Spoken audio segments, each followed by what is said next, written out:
काल सुस्ते गावामध्ये राधा पाटील यांचा कार्यक्रम घेण्यात आला होता. त्या कार्यक्रमामध्ये गावातील व इतर गावातील अनेक नागरिकांनी त्यामध्ये उपस्थिती व हजेरी लावली होती. जेव्हा कार्यक्रम बंद करण्याची वेळ आली तेव्हा दोन युवकांमध्ये शाब्दिक चकमक झाली आणि तिथे वाद निर्माण होण्याची शक्यता जाणवली. या कार्यक्रमासाठी पोलीस बंदोबस्त तैनात होता.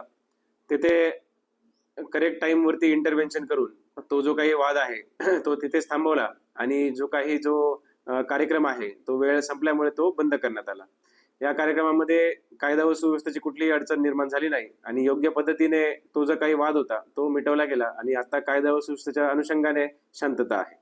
जय हिंद. नाही, याच्यामध्ये जसं मी सांगितलं शाब्दिक चकमक झाली होती आणि त्याच्याच अनुषंगाने अजूनपर्यंत तरी कुठल्याही फिर्यादी किंवा तक्रार आमच्याकडे नाही आहे. तक्रार येताच गुन्हा दाखल करण्याची तजवीज ठेवलेली आहे.